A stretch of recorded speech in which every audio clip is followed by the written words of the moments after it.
Hey everyone, it is officially the recap of week 10 of The Artist's Way. We have concluded week 10 and I'm currently in this misty, foggy, beautiful town in Maine. As you could tell, it's super foggy behind me and there's some lobster boats.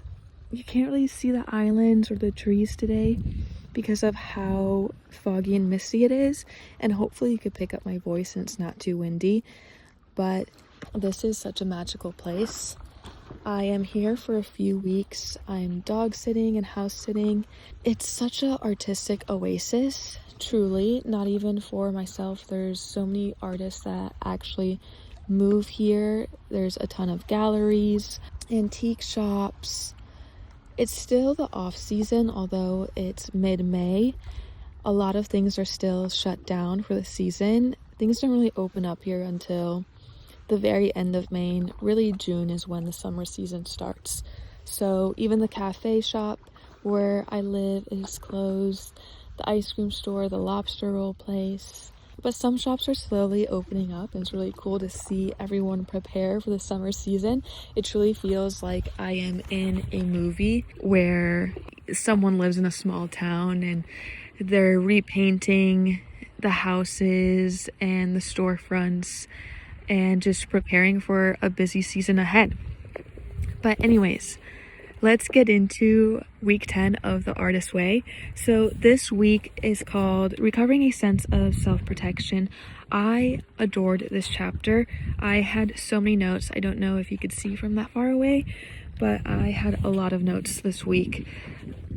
It talks a lot about things that are very prevalent in our daily life and things that I think all of us most likely struggle with. The theme of this week is how we sabotage our creativity, being addicted to things that are unhealthy for us, how our 9-to-5s, our daily jobs, whatever it is that you may do, take over your life and don't allow for you to pour into your creative self, and how to overcome it. Julia Cameron has a lot of tactics and things she says that may be helpful. So let's begin. I'm going to start out with quoting what Julia Cameron wrote here, and this is the first sentence of the chapter, but she says, "Creativity is God energy, flowing through us, shaped by us, like light flowing through a crystal prism. When we are clear about who we are and what we are doing, the energy flows freely and we experience no strain." Meaning that when you are in flow state, everything comes easily to you. You have the burst of ideas here and there. You can do your creative projects without any barriers. Everything is just easy in a way. However, a lot of the times we sabotage ourselves and we don't really know who we are at our core or who we are as an artist, and that blocks us. I feel as if in my younger days, not too many years ago, in my early 20s and all throughout my life before then, I knew myself very, very well. I had a strong sense of self. I knew everything that I liked. I was confident in the person I was and felt good about myself. I felt good about my actions and choices. And through the last few years, I've lost a sense of self and I felt lost in the world, like I'm constantly searching for who I am again. And I strongly believe that this may be due to social media. Before I had TikTok and before I spent so much time scrolling, even though I try not to do it as much now, I had my own opinions, my own thoughts. I read a lot of books, a lot of creative spurts. I was just free and not tied down to my phone. I just feel like I had so many hobbies and was so happy.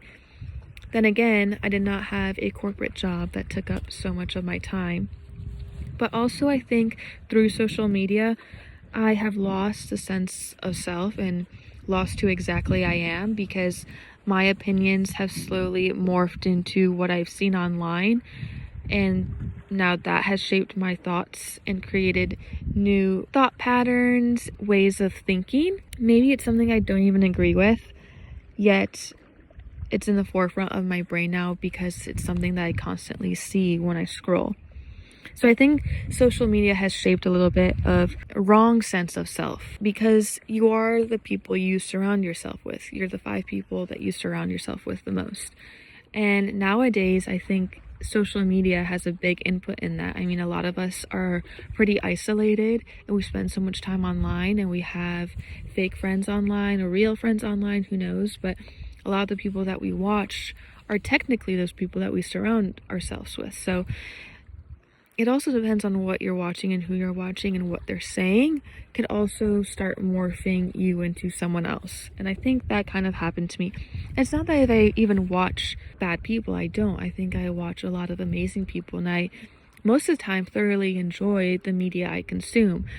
But now with these new algorithms, things are spit out to you that you may have not seen in the past, and they're not necessarily accounts you follow anymore.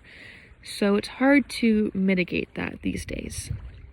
I don't know, I kind of went on a tangent there, but I hope that makes sense. What Julia Cameron says our addictions are, these are our creative issues, our creative blocks. These are things that we do to sabotage ourselves, and that are unhealthy habits that keep us from doing amazing work that we are capable of.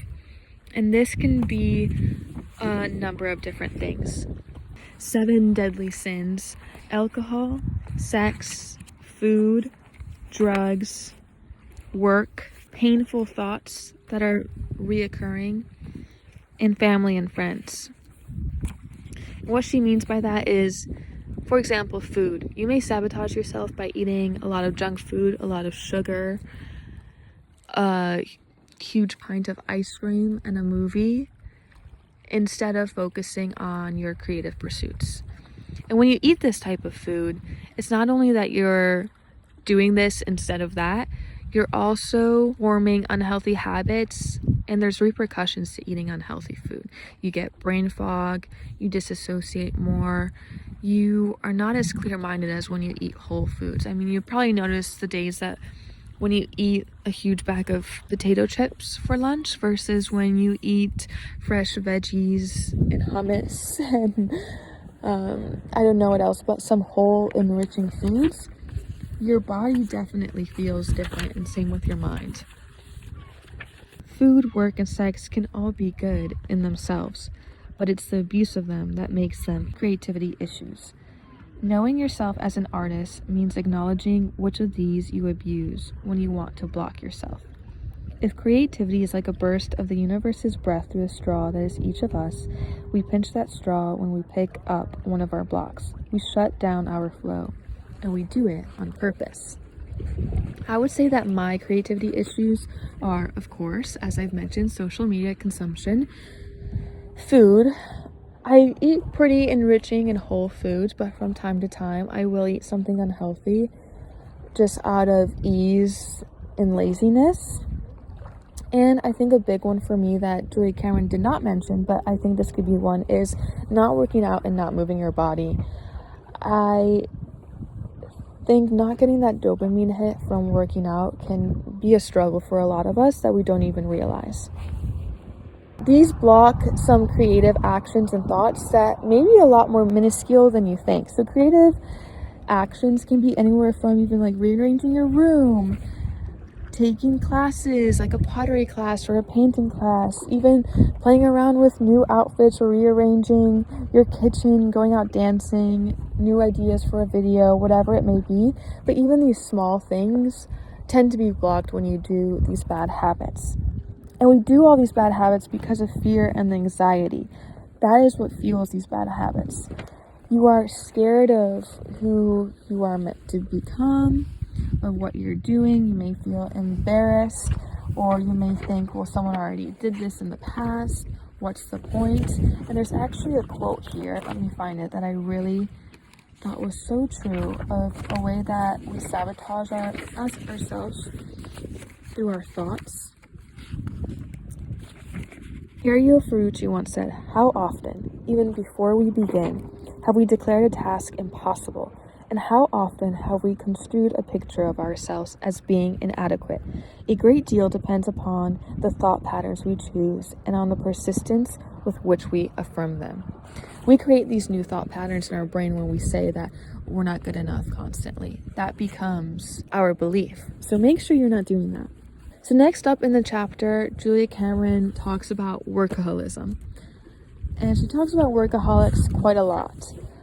I have to say I did not connect with this too much because I'm proud to say I set pretty good boundaries with my 9 to 5. I make sure that I rarely work evenings and weekends.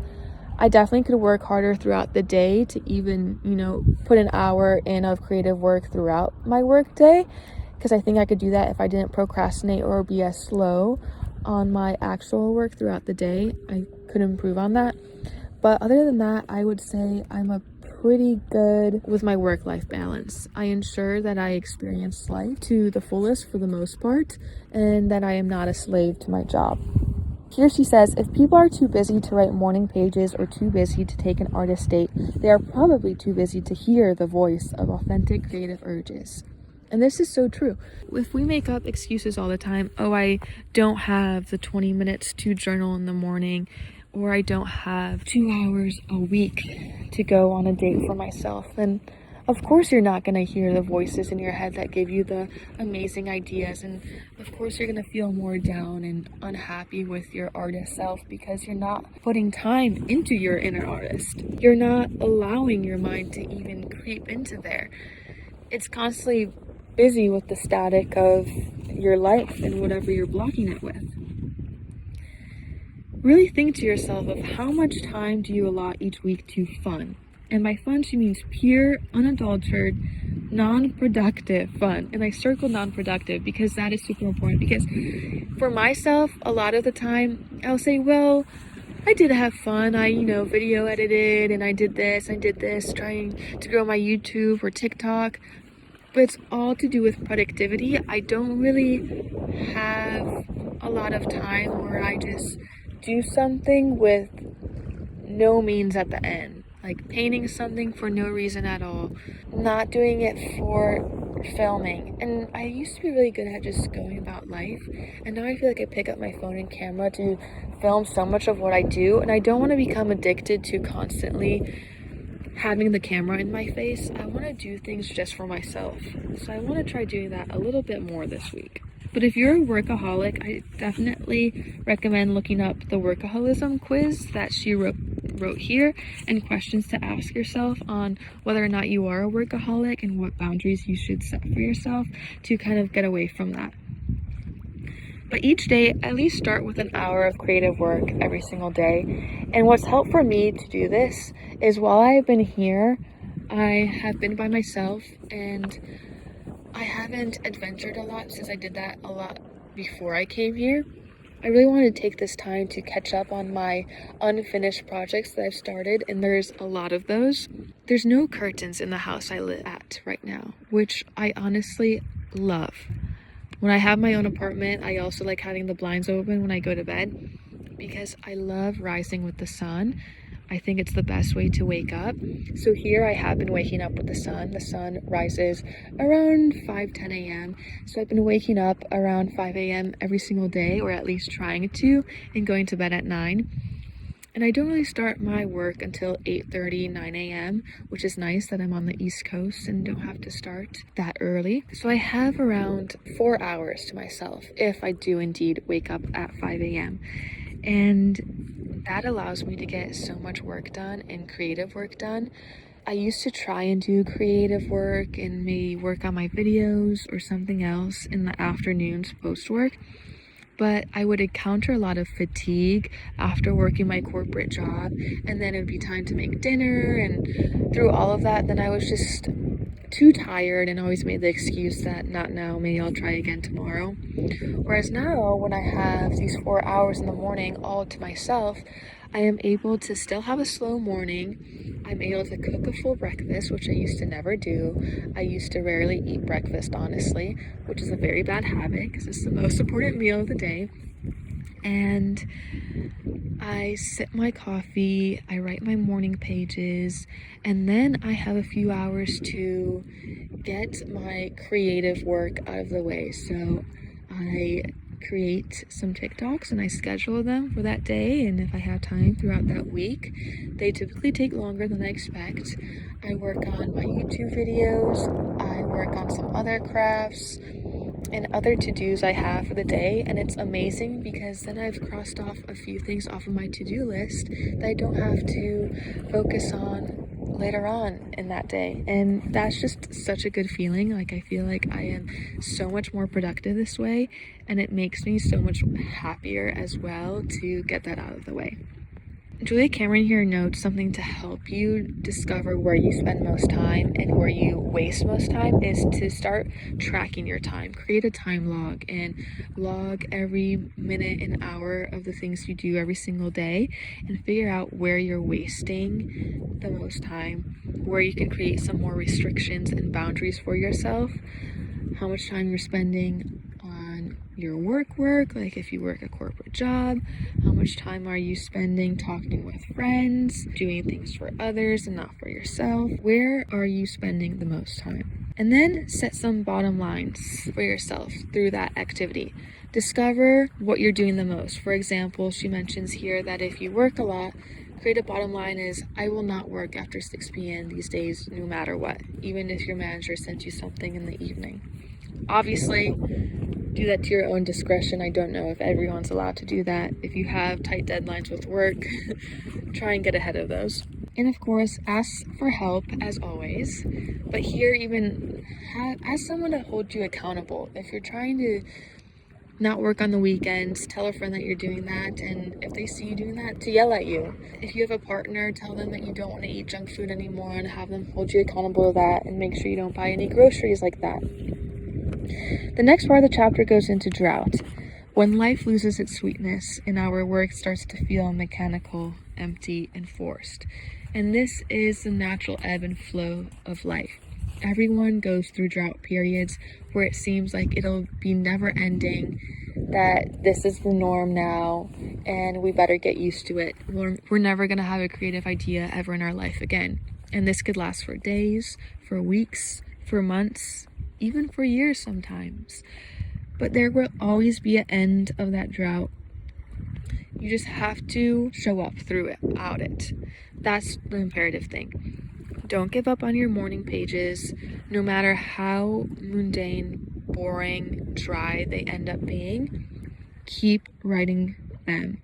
It'll be difficult, but here she says, for all creative beings, the morning pages are the lifeline, the trail we explore and the trail home to ourselves. No matter what, keep writing your morning pages like your life truly depends on it, because it does. Your artist depends on these pages. Just keep stumbling on, and a path eventually will emerge, believe it or not. Maybe you've had an instance of a drought in the past and life ended up being okay. Everything turned out. Later, there was a light at the end of the tunnel and made something extraordinary happen. I feel like that typically ends up happening where it seems like it's end all be all. Then you understand why you had to go through that drought later on. After it's all happened, you could see into hindsight, be like, okay, I understand why that happened now.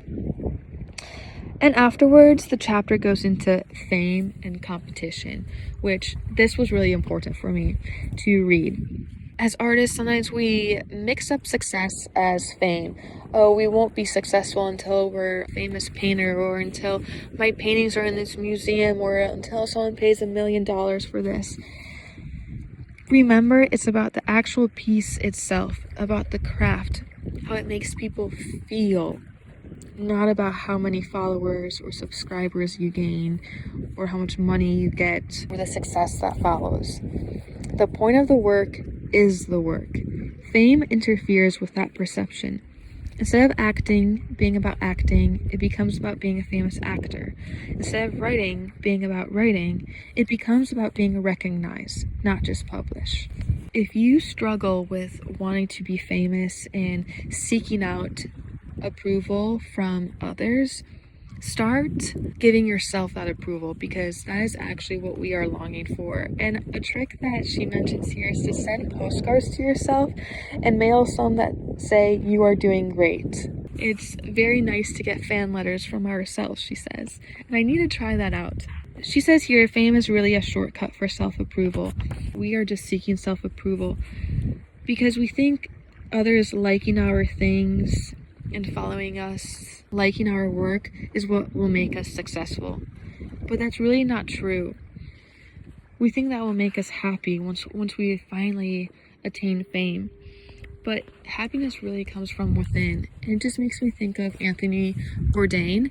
If you're unfamiliar with him, I would check out some of his work, his books, his podcasts. He was a chef. He has some really cool travel podcasts and some quotes, and he's seen so much of the world, has had so many amazing experiences, yet he really struggled with happiness. And he even wrote an email to a friend of his who was also very successful and famous and said, "You have all of this now, you're super successful. Are you happy?" I think that just proves that you can't find happiness from attaining a certain level of fame, something that looks really shiny and bright. It really comes from yourself and from within and the things you do for yourself. And even here, Julia Cameron says that the solution to this fear is concrete, small, and loving actions. We must actively, consciously, consistently, and creatively nurture our artist selves. When the fame drug hits, go to your easel, your typewriter, your camera, or clay, pick up the tools of your work, and begin to do just a little creative play. The only cure for the fame drug is creative endeavor. So do this whenever you're comparing too much, whenever you're not seeing a larger audience on your videos or your paintings, whatever it may be.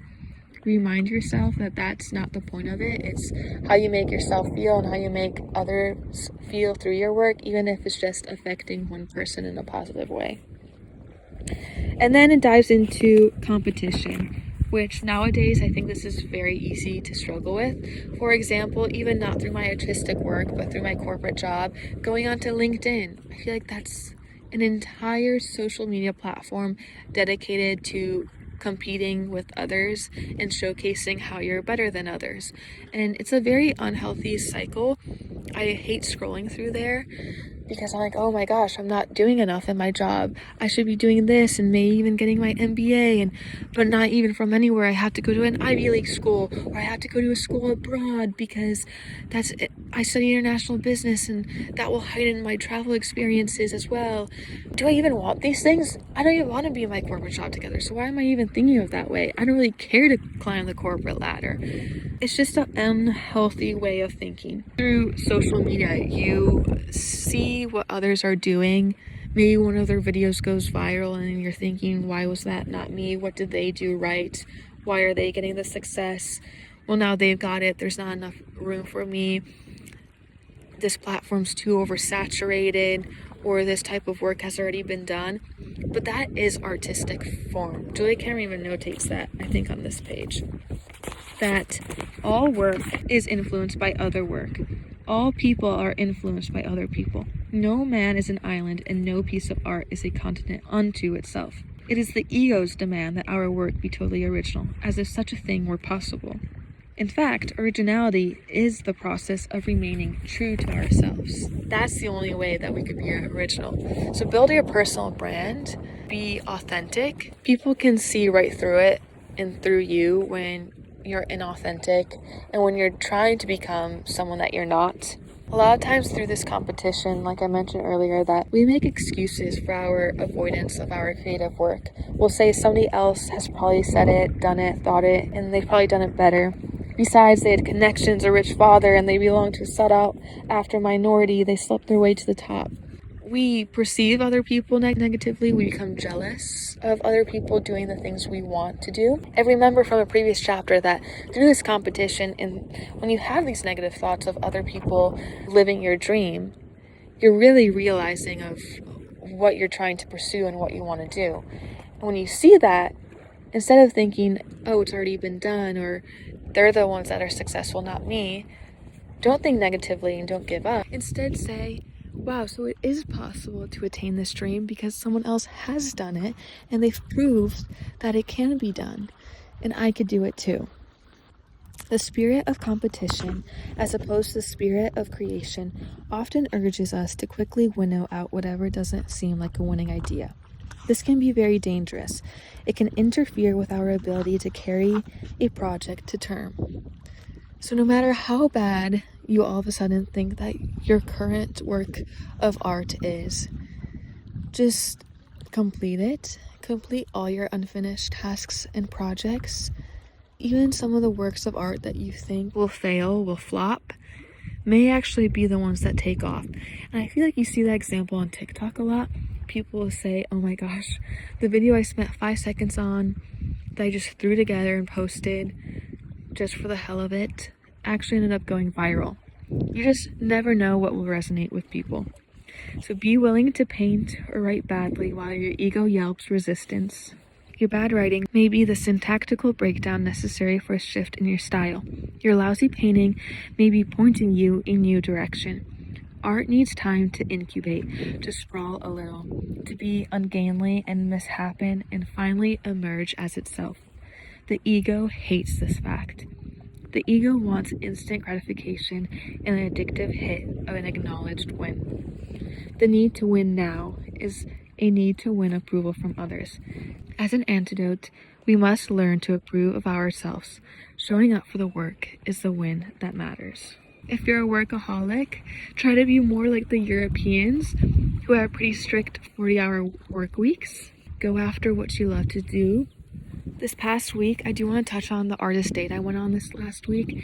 I went to the Opera House and they had a wonderful play put on by a local artist. I believe now she lives in New York City or Boston maybe. I cannot recall. But she created a play about living on an island. And the play itself was called On an Island. And it was about the people who live on the island. They all know each other. And the seasonal people that come and live here for the summer in their summer houses, and how they're kind of a different breed of person. And the visitors who come visit and they're lost and so different, and you can tell one out right away since everyone knows each other in the town. It was funny watching this play as I am the outcast, as everyone around me during intermission was talking with each other, catching up with each other. Everyone here knows each other, and I'm just sitting there by myself sipping my wine. But it was such a beautiful play, and I'm just so happy I went. And that was one of the first artist dates I've done for myself, and I'm just so happy I did it and went out alone. I mean, that's what they're here for, but sometimes I feel like I could get in my head about going on a solo date and trying something new and what people will think, but no one cares. No one's paying attention to you, and if they are, they won't remember the next day. So that was really awesome. And yesterday I kind of went on another artist date for myself, but I went thrifting and I actually found so many pieces I love. I love lace, and I found the most exquisite, beautiful lace tablecloths, as well as placemats and some fabric and some records, and it was all for a steal, super cheap. Afterwards, I walked through Deer Isle as well as Blue Hill, and in Blue Hill, there's this sculptor named Judd, and he creates bronze sculptures or casts from his clay sculptures. And I even watched him in the process of making a new sculpture, and we talked for a while. He showed me his gallery and the room upstairs.